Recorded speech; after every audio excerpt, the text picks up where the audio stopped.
ഒരിടവേളയ്ക്ക് ശേഷം ക്രിസ്ത്യൻ ന്യൂനപക്ഷങ്ങളെ ഒപ്പം ചേർക്കാൻ കരുക്കൾ നീക്കിക്കൊണ്ട് ബി.ജെ.പി രംഗത്തെത്തിയിരിക്കുകയാണ്. മുൻപത്തെ വഖഫ് വിഷയം ഉപയോഗപ്പെടുത്തിക്കൊണ്ട് നിയമസഭാ തെരഞ്ഞെടുപ്പിന് മുൻപ് ക്രിസ്ത്യൻ വോട്ട് ബാങ്ക് അനുകൂലമാക്കാനുള്ള ശ്രമങ്ങളാണ് ബി.ജെ.പി ആരംഭിച്ചിരിക്കുന്നത്. മുൻ ബി.ജെ.പി സംസ്ഥാന അധ്യക്ഷനും ഗോവ ഗവർണറുമായ അഡ്വക്കേറ്റ് പി. ശ്രീധരൻപിള്ളയും മോൻസ് ജോസഫ് എം.എൽ.എയും തമ്മിൽ നടത്തിയ കൂടിക്കാഴ്ച ഇതിന്റെ ഭാഗമാണ് എന്നാണ് ഇപ്പോഴത്തെ വിലയിരുത്തൽ. മുൻപത്തെ വഖഫ് വിഷയം ന്യൂനപക്ഷങ്ങൾക്കിടയിൽ ധ്രുവീകരണം ഉണ്ടാക്കിയെന്നാണ് ബി.ജെ.പിയുടെ വിലയിരുത്തൽ. നേരത്തെ കോട്ടയത്തെ ഒരു സ്വതന്ത്ര എം.എൽ.എ കേന്ദ്ര ആഭ്യന്തരമന്ത്രി അമിത്ഷായുമായി കൂടിക്കാഴ്ച നടത്തി എന്ന തരത്തിൽ റിപ്പോർട്ടുകളുണ്ടായിരുന്നു. ഇതിന് പിന്നാലെയാണ് P. S. Sreedharan Pillai Mons Joseph ചർച്ച എന്നതും ശ്രദ്ധേയം തന്നെയാണ്. കടുതുരുത്തി ഫെറോന പള്ളി സന്ദർശിക്കാൻ എത്തിയപ്പോഴാണ് ശ്രീധരൻപിള്ള അടച്ചിട്ട മുറിയിൽ അരമണിക്കൂറോളം മോൻസ് ജോസഫുമായി കൂടിക്കാഴ്ച നടത്തിയത്. പള്ളി വികാരിയായ ഫാദർ മാത്യു ചന്ദ്രൻകുന്നേലും ഇവർക്കൊപ്പമുണ്ടായിരുന്നു. കോട്ടയം, പത്തനംതിട്ട ജില്ലകൾ കേന്ദ്രീകരിച്ചുകൊണ്ട് ക്രിസ്ത്യൻ വോട്ട് ബാങ്ക് ചോർത്താനായി ബി.ജെ.പി കാലങ്ങളായി ശ്രമിക്കുന്നുണ്ട്. കഴിഞ്ഞ നിയമസഭാ ലോക്സഭാ തെരഞ്ഞെടുപ്പിലും ഇതിനു വേണ്ടി തന്നെ വലിയ ശ്രമവും ബി.ജെ.പിയുടെ ഭാഗത്തു നിന്നുമുണ്ടായിരുന്നു. Anil Antony, P. C George എന്നിവരെ പാർട്ടിയിലേക്ക് എത്തിച്ചത് ഇതിന്റെ ഭാഗമാണ്. 2026 നിയമസഭാ തെരഞ്ഞെടുപ്പിന് മുൻപ് ക്രൈസ്തവ സഭകളുമായി ഏറെ അടുപ്പമുള്ള മോൻസ് ജോസഫ് വഴി മധ്യ കേരളത്തിൽ സ്വാധീനമുണ്ടാക്കാനാണ് ബി.ജെ.പി ശ്രമിക്കുന്നത്. ഒരു സ്വതന്ത്ര എം.എൽ.എ കൂടി ഒപ്പം കൂട്ടിക്കൊണ്ട് അടുത്ത നിയമസഭാ തെരഞ്ഞെടുപ്പിന് മുൻപ് മധ്യ കേരളത്തിൽ രാഷ്ട്രീയ സഖ്യമുണ്ടാക്കുക എന്നതാണ് ബി.ജെ.പിയുടെ തന്ത്രം. മുനമ്പം വിഷയത്തിൽ ക്രൈസ്തവ വിഭാഗത്തിന്റെ വിശ്വാസം ഒരു പരിധിവരെ നേടാനായി എന്നത് പാർട്ടിയുടെ കണക്കുകൂട്ടലുമാണ്. വഖഫ് ബില്ല് പാർലമെന്റിൽ പാസാക്കുന്നതോടെ ക്രൈസ്തവ സഭകളുടെ പിന്തുണ ഉറപ്പിക്കാമെന്നാണ് ബി.ജെ.പി കണക്കുകൂട്ടുന്നത്. മുൻ വർഷങ്ങളിലേതിന് സമാനമായി തന്നെ ക്രിസ്മസിന് മുൻപേ തന്നെ സമാന പൊതികളുമായി ക്രൈസ്തവരുടെ വീടുകളിൽ സന്ദർശനം നടത്താനും ബി.ജെ.പി തീരുമാനിച്ചിട്ടുണ്ട്. കഴിഞ്ഞ ലോക്സഭാ നിയമസഭാ തെരഞ്ഞെടുപ്പ് കാലത്തെല്ലാം തന്നെ ബി.ജെ.പി പയറ്റുന്ന തന്ത്രം തന്നെയാണ് ഇത്. അതായത് ക്രിസ്തുമസ്, ഈസ്റ്ററിനോട് അനുബന്ധിച്ചുകൊണ്ട് തന്നെ ബി.ജെ.പി ക്രൈസ്തവ ഭവന സന്ദർശനവും മതമേലധ്യക്ഷന്മാരുമായുള്ള കൂടിക്കാഴ്ചകളെല്ലാം തന്നെ നടത്താറുണ്ട്. അതെല്ലാം തന്നെ ക്രൈസ്തവ വോട്ട് ബാങ്കുകൾ ലക്ഷ്യം വെച്ചുകൊണ്ടുള്ള ബി.ജെ.പിയുടെ ശ്രമങ്ങളാണ്. കഴിഞ്ഞ ലോക്സഭാ തെരഞ്ഞെടുപ്പിൽ, അതായത് 2024 ലോക്സഭാ തെരഞ്ഞെടുപ്പിൽ തൃശ്ശൂരിലെ സ്ഥാനാർത്ഥിയായ സുരേഷ് ഗോപി അദ്ദേഹത്തിന്റെ സ്വന്തം ഭാഗത്തു നിന്ന് പോലും ക്രൈസ്തവ വോട്ടുകൾ ഏകീകരിപ്പിക്കാനുള്ള ശ്രമമുണ്ടായിരുന്നു. ലൂർദ് പള്ളിയിലെ കിരീടവുമെല്ലാം തന്നെ അത് വിവാദമായെങ്കിൽ പോലും അത്തരത്തിലുള്ള നീക്കങ്ങളെല്ലാം തന്നെ ഇത്തരത്തിലുള്ള ക്രൈസ്തവ വോട്ട് ബാങ്കുകൾ ലക്ഷ്യം വെച്ചുകൊണ്ട് തന്നെ ബി.ജെ.പി നടത്തിയതാണ്.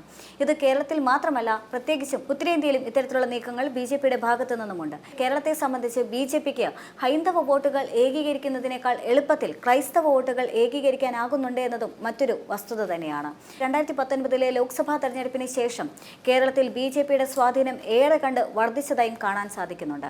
അത് ഇത്തരത്തിലുള്ള സംഘടിതമായ പ്രവർത്തനത്തിലൂടെയാണ് എന്നതും ശ്രദ്ധേയം തന്നെയാണ്. 2024 ലോക്സഭാ തെരഞ്ഞെടുപ്പ് ഫലം പരിശോധിക്കുമ്പോൾ ബി.ജെ.പിക്ക് ലോക്സഭാ തെരഞ്ഞെടുപ്പിൽ ഒരു അക്കൗണ്ട് തുറക്കാനായി എന്നതും വലിയ നേട്ടം തന്നെയാണ്. സ്വാഭാവികമായും ഇനി വരാനിരിക്കുന്ന നിയമസഭാ തെരഞ്ഞെടുപ്പ് തന്നെയാണ് ബി.ജെ.പിയുടെ ലക്ഷ്യം. നിയമസഭാ തെരഞ്ഞെടുപ്പിന് മുന്നോടിയായി തന്നെ വലിയ തരത്തിലുള്ള ഓളം ഉണ്ടാക്കാനോ വലിയ തരത്തിലുള്ള സ്വാധീനം ഉണ്ടാക്കാനോ ബി.ജെ.പിക്ക് സാധിച്ചു കഴിഞ്ഞാൽ സ്വാഭാവികമായും ക്രൈസ്തവ വോട്ട് ബാങ്കിനെ കൂടെ നിർത്താൻ സാധിച്ചു കഴിഞ്ഞാൽ അത് വലിയ നേട്ടം തന്നെയായിരിക്കും. പ്രത്യേകിച്ചും പാലക്കാട് പോലുള്ള, തൃശ്ശൂർ പോലുള്ള, പത്തനംതിട്ട പോലുള്ള സ്ഥലങ്ങളെല്ലാം തന്നെ ബി.ജെ.പിക്ക് അനുകൂല മേഖലകൾ തന്നെയാണ്. ഇനി ബി.ജെ.പിയുമായി ചേർന്ന് പ്രവർത്തിക്കുന്ന ക്രൈസ്തവ രാഷ്ട്രീയ നേതാക്കളെ പറ്റി പരിശോധിക്കുമ്പോൾ പി. സി ജോർജ് ആണെങ്കിലും അനിൽ ആന്റണി ആണെങ്കിലും ബി.ജെ.പിയെ സംബന്ധിച്ച് മുന്നിൽ വയ്ക്കാവുന്ന തുറുപ്പ് ചീട്ടുകൾ തന്നെയാണ്. അതുകൊണ്ട് തന്നെയാണ് അനിൽ ആന്റണിയെയും അതുപോലെ തന്നെ പി. സി ജോർജിനെയും മുന്നിൽ നിർത്തിക്കൊണ്ട് തന്നെ ബി.ജെ.പിയുടെ ഇത്തരത്തിലുള്ള നീക്കങ്ങൾ നടക്കുന്നത്.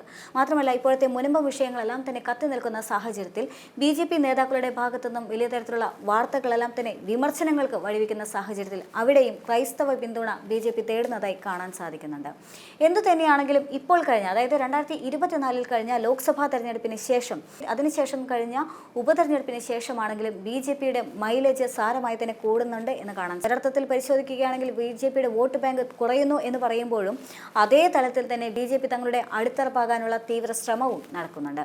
അതിനെല്ലാം തന്നെ മുന്നോടിയായിക്കൊണ്ട് തന്നെയാണ് ഇത്തരത്തിലുള്ള ഒരു സ്വതന്ത്ര എം.എൽ.എ കൂടെ കൂട്ടാനുള്ള നീക്കം. 2024 ലോക്സഭാ തെരഞ്ഞെടുപ്പിന് മുന്നോടിയായി തന്നെ, അല്ലെങ്കിൽ അതിനോടനുബന്ധിച്ച് തന്നെ മറ്റു പല നേതാക്കളും മുന്നണി മാറ്റത്തിന് തയ്യാറായി കഴിഞ്ഞിരുന്നു. അതിൽ ഏറ്റവും പ്രധാനപ്പെട്ട 2 പേർ എന്ന് പറയുന്നത് ഒന്ന് പി. സരീനും മറ്റൊന്ന് സന്ദീപ് വാര്യരും തന്നെയാണ്.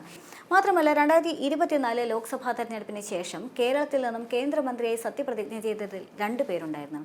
ആദ്യത്തേത് സ്വാഭാവികമായും പ്രതീക്ഷിച്ചിരുന്ന പേര് തന്നെയാണ്, അത് സുരേഷ് ഗോപിയുടേതായിരുന്നു. രണ്ടാമത്തേത് ജോർജ് കുര്യൻ്റേതായിരുന്നു. ജോർജ് കുര്യൻ്റെ പേര് ആ ലിസ്റ്റിൽ വന്നു എന്നുള്ളത് ബി.ജെ.പിയെ സംബന്ധിച്ച് പോലും ഞെട്ടലുണ്ടാക്കിയിരുന്നു. കാരണം അപ്രതീക്ഷിതമായ തീരുമാനമായിരുന്നു ജോർജ് കുര്യൻ്റെ പേര് കേന്ദ്രമന്ത്രി പദത്തിൽ ഉൾപ്പെടുത്തുക എന്നുള്ളത്. ആ നീക്കം വലിയ തരത്തിൽ ചർച്ച ചെയ്യപ്പെട്ടിരുന്നു. ജോർജ് കുര്യനെ സംബന്ധിച്ച് അദ്ദേഹത്തിൻ്റെ രാഷ്ട്രീയ നിലപാടുകളും രാഷ്ട്രീയ ജീവിതവും എല്ലാം തന്നെ അവയൊന്നും തന്നെ അവഗണിക്കപ്പെടുന്നില്ല എങ്കിൽ പോലും, പക്ഷേ പെട്ടെന്ന് ഒരു സുപ്രഭാതത്തിൽ അദ്ദേഹത്തിൻ്റെ പേരുകൾ ചേർക്കപ്പെട്ടത് വലിയ തരത്തിൽ യോഗത്തിൽ ചർച്ചയായി എന്നുള്ളത് തന്നെയാണ്. അത്തരത്തിൽ ആ പേര് ചേർക്കപ്പെട്ടതിന് പിന്നിലും വലിയൊരു വോട്ട് ബാങ്ക് ലക്ഷ്യം കണ്ടിട്ടുണ്ടായിരുന്നു. ജോർജ് കുര്യനെ പോലെ ഒരു നേതാവിനെ കളത്തിലേക്ക് ഇറക്കുമ്പോൾ അഥവാ അദ്ദേഹത്തെ കേന്ദ്രമന്ത്രി സ്ഥാനം നൽകുന്ന സാഹചര്യത്തിൽ അവിടെയും ക്രൈസ്തവ വോട്ടുകൾ തന്നെയായിരുന്നു BJPയെ സംബന്ധിച്ച് ലക്ഷ്യം വെച്ചിട്ടുണ്ടായിരുന്നത്. അതായത് 2019 BJPയുടെ ലക്ഷ്യം എന്ന് പറയുന്നത് ഹൈന്ദവ വോട്ടുകളെ ഏകീകരിക്കുക എന്നതായിരുന്നു. എന്നാൽ 2019 അത് അത്ര കണ്ട് വിജയിച്ചില്ല എന്ന് തന്നെ പറയാം. വലിയ തരത്തിൽ ശബരിമല വിവാദമെല്ലാം തന്നെ ആളിക്കത്തിയെങ്കിലും ആ വോട്ട് ഏകീകരിക്കുക എന്ന് പറയുന്ന ലക്ഷ്യത്തിലേക്ക് എത്താൻ BJPക്ക് സാധിച്ചിരുന്നില്ല. ആ ലക്ഷ്യം യഥാർത്ഥത്തിൽ നിറവേറ്റിയത് അഥവാ കരക്കുവെള്ളത്തിൽ നിന്നും മീൻ പിടിച്ചത് UDF തന്നെയായിരുന്നു. അതുകൊണ്ട് തന്നെ പിന്നീട് നടന്ന എല്ലാ തിരഞ്ഞെടുപ്പിലും BJP കളം മാറ്റി തന്നെ ചവിട്ടി. അത് ഇന്ത്യയിലാണെങ്കിലും അഥവാ കേരളത്തിലാണെങ്കിലും, അതായത് ദേശീയ തലത്തിലാണെങ്കിലും സംസ്ഥാന തലത്തിലാണെങ്കിലും അവയെല്ലാം തന്നെ ലക്ഷ്യത്തിലേക്ക് എത്താൻ ഏറ്റവും എളുപ്പവഴി തന്നെയായിരുന്നു. അതുകൊണ്ട് തന്നെ ക്രൈസ്തവ വോട്ട് ഏകീകരണത്തിൽ മോൻസ് ജോസഫിന്റെ പങ്ക് കൂടി ഏറെ നിർണായകമാകാനുള്ള സാധ്യതയാണ്. മാത്രമല്ല, ആദ്യം സൂചിപ്പിച്ച പോലെ തന്നെ മധ്യ കേരളത്തിലെ ആ വോട്ട് ബാങ്കിൽ അതിൽ വലിയ തരത്തിലുള്ള മാറ്റം ഉണ്ടാകാനുള്ള സാധ്യതയുണ്ട്. പ്രത്യേകിച്ചും UDFന്റെ പ്രധാന വോട്ട് ബാങ്ക് തന്നെയാണ് ക്രൈസ്തവ വോട്ടുകൾ എന്ന് പറയുന്നത്. സ്വാഭാവികമായും അത്തരത്തിലുള്ള UDFന്റെ ആ വോട്ട് ബാങ്കിന് വലിയ തരത്തിലുള്ള ക്ഷതമേൽക്കാനുള്ള സാധ്യത ഏറെയാണ്.